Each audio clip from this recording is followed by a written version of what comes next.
Shalom jemaat Tuhan, saya Eliana. Selamat datang di Kingdom Devotion hari ini.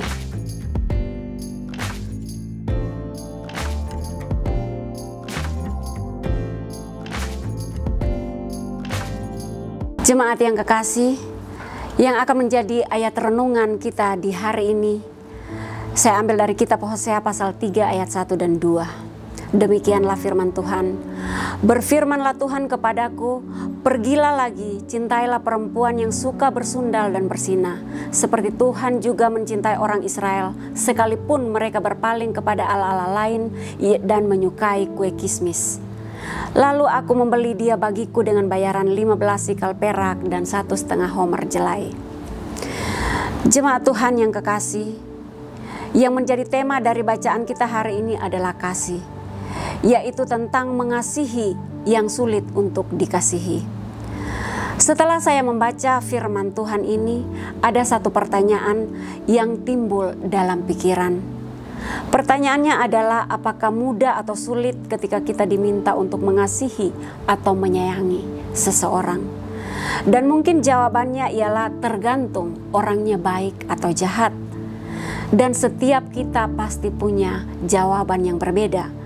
Ketika orang lain berlaku baik kepada kita, kemungkinan mudah bagi kita untuk mengasihi orang itu. Tetapi ketika orang itu jahat dan menyakiti hati kita, itu akan membuat kita sulit untuk mengasihi orang tersebut. Tetapi dari bacaan yang menjadi renungan kita hari ini, jelas sekali betapa Allah menunjukkan kasih-Nya yang ajaib melalui kehidupan Nabi Hosea, yang hal itu juga mungkin sulit untuk diterima akal sehat kita. Inilah kisah yang menunjukkan betapa besar kasih Tuhan bagi kita. Kisah seorang perempuan yang tidak layak, sebab hidupnya ditandai dengan ketidaksetiaan yang berulang. Namun justru disitulah kasih Allah bersinar paling terang. Dialah Gomer binti Diblaim, yang namanya berarti selesai atau habis atau tuntas. Dan dari arti nama Gomer inilah nubuat bahwa Israel telah mencapai puncak dosanya. Gomer adalah seorang perempuan yang hidup dalam pola ketidaksetiaan dan suka berganti-ganti pasangan. Gomer menjadi gambaran nyata bangsa yang mengkhianati kasih Tuhannya sendiri. Namun justru di titik terendah inilah kasih Tuhan bekerja.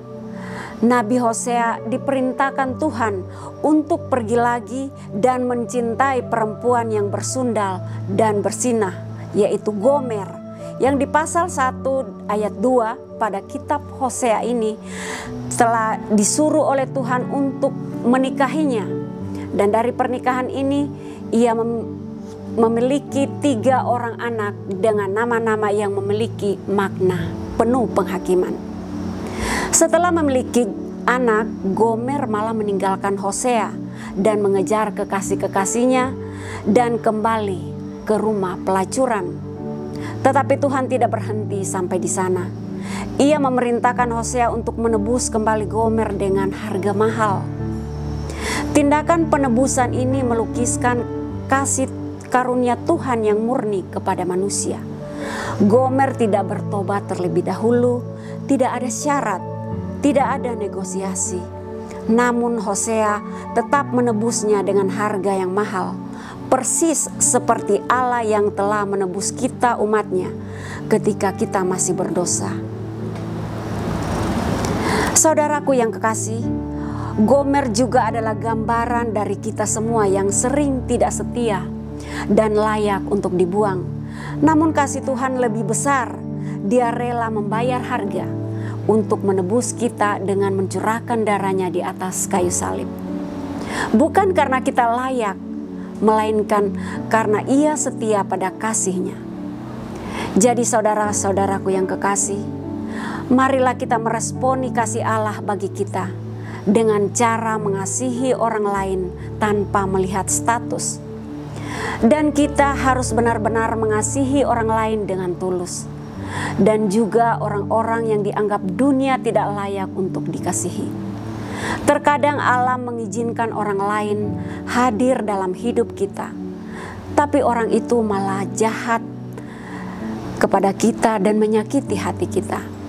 Namun justru hal itulah yang Allah mau. Apakah kita bisa tetap menerima dan mengasihi dengan tulus? Saudaraku yang kekasih, marilah kita juga lebih fokus dengan pengenalan akan Allah yang telah mengutus anaknya untuk menebus kita. Karena ketika kita mau lebih mengenal Allah melalui Alkitab dan firman-Nya, maka hal itu sangat menyenangkan hati Allah. Dan Allah akan mengaruniakan kasih-Nya yang ajaib itu bagi kita, sehingga kita bisa mengasihi siapa saja dengan tulus. Karena Allah berkata dalam Hosea pasal 6 ayat 6, sebab aku menyukai kasih setia dan bukan korban sembelihan, dan menyukai pengenalan akan Allah lebih daripada korban-korban bakaran.